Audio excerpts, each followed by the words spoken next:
But now it's time for our main event of the evening, LA Knight and Jimmy Uso.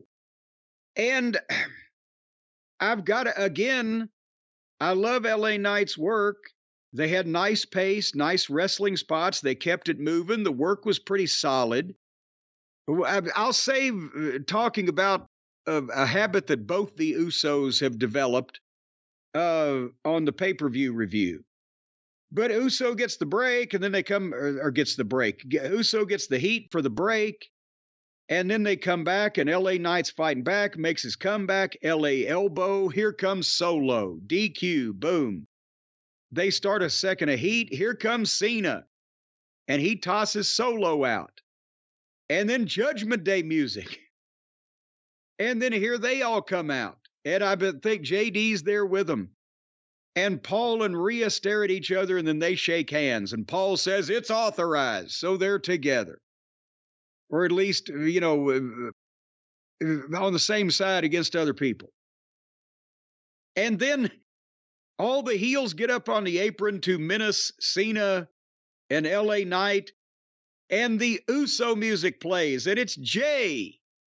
Well, now, a minute ago, the announcers were saying, oh, these 8 heels against these 2 baby faces. These guys are fucked. And suddenly one more guy comes out, and the heels all pause.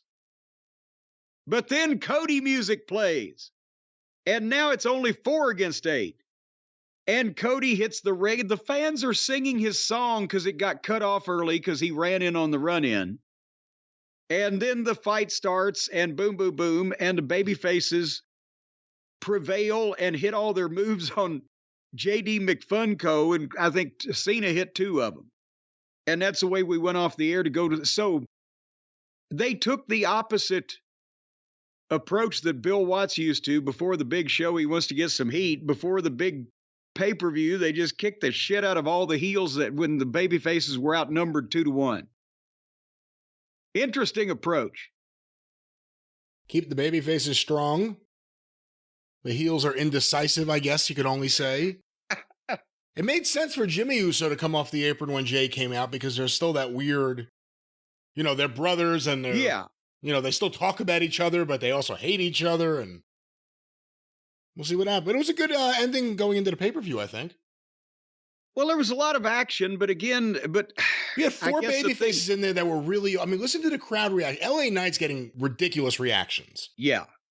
They were chanting Cody's name. Cody was getting a big reaction. Yeah. They love Jey Uso, and Cena, every time he comes out there, they go nuts. It says something nowadays. You don't usually see 4 guys that over in the ring at one time as baby faces. That's because there's usually not 4 guys over that way as baby faces at the same time. Or hasn't been in about 25 years. So basically, all of those things together set up the big Fastlane pay-per-view. And Brian, that's the thing, is that you got to sell these things. It's no matter how good the product is or how quality it is, you got to sell the thing. You got to have a platform like they've got the big TV network. You got to have a platform. You got to have a store. You got to have a method, a way to do these things. And that's what our friends at Shopify give you. As a matter of fact, you've put the kids to work, haven't you? They're doing crafts in the basement now to earn extra money. And I understand you got them a Shopify account set up and everything so they can market this stuff around the world. I don't know why this is the example you would choose. No, the kids do their own crafts and stuff. I do not use them to produce anything. I actually have lots of other things I could sell on Shopify. Lots of great wrestling stuff. Well, see, now what you ought to do is you ought to get busy. You ought to get busy now and get everybody notified that Shopify is the #1 online platform, the global commerce platform that helps you sell at every stage of your business. From the launch your online shop stage to the first real-life store stage, all the way to the did we just hit 1 million orders stage? And then it's followed by there's a guy from the IRS at the front door stage. But nevertheless, Shopify is there to help you all the way from start to prison.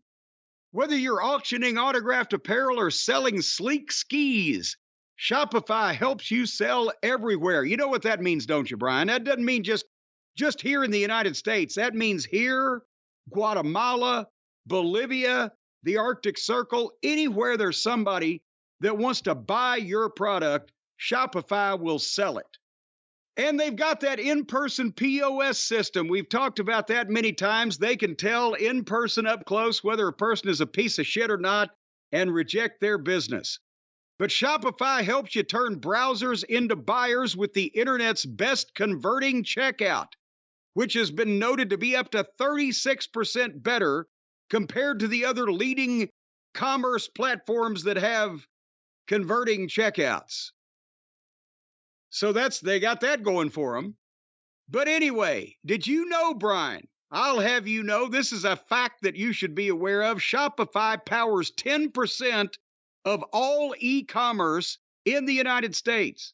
So if they decided to, they could wreak havoc on the global economy. And Shopify's extensive help resources are there to support your success every step of the way. You call them up and you say, hey, I got this problem or I got that problem. They'll tell you to have a few drinks and go to bed. So right now, if you'd like to have Shopify selling your stuff, whether you want to put your kids to work in the basement or put your wife to work in the parlor or whatever room of the house, make extra money, grow your own business, become a successful big business typhoon, an entrepreneur. Right now, go to Shopify.com/JCE. Shopify.com/JCE right now to grow your business into a giant, erect, throbbing concern instead of a flaccid, soft, money-losing enterprise. No matter what stage of the game you're in, Shopify.com/JCE and sign up for a $1 a month trial period. For heaven's sake, at Shopify.com/JCE, and that slash of JCE, by the way, as we've mentioned before, all lowercase. I don't know what the fuck that has to do with anything, but Shopify.com/JCE, all lowercase, to grow your business now from a little acorn to a mighty oak tree. Well, Brian, before we move into the fast lane and pass all this traffic, what are you doing over at the Arcadian Vanguard Network this fine week? Well, you could stay in the left lane on the Arcadian Vanguard Podcast Network. Get information about all the shows on Twitter at Superpodcast or on Facebook, facebook.com/Arcadian Vanguard.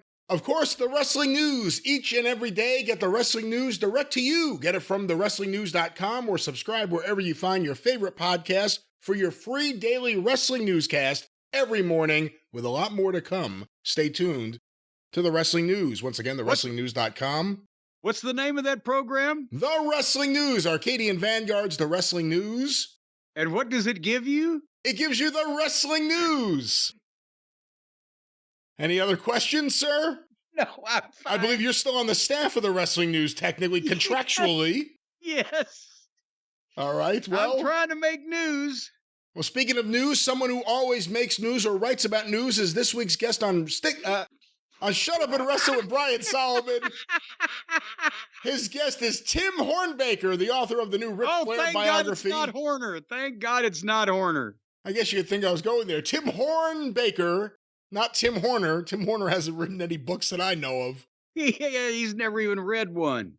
He maybe doctored the books. I really don't know. But get Tim Hornbaker's... Well, get his book, but hear him interviewed with Brian Solomon on Shut Up and Wrestle with Brian Solomon, SUAWpod.com. Look for it wherever you find your favorite podcast. And, of course, the 605 Super Podcast, The Mothership! Oh, quit. Go through the archive today, 605pod.com, available wherever you find your favorite podcasts. The Mothership.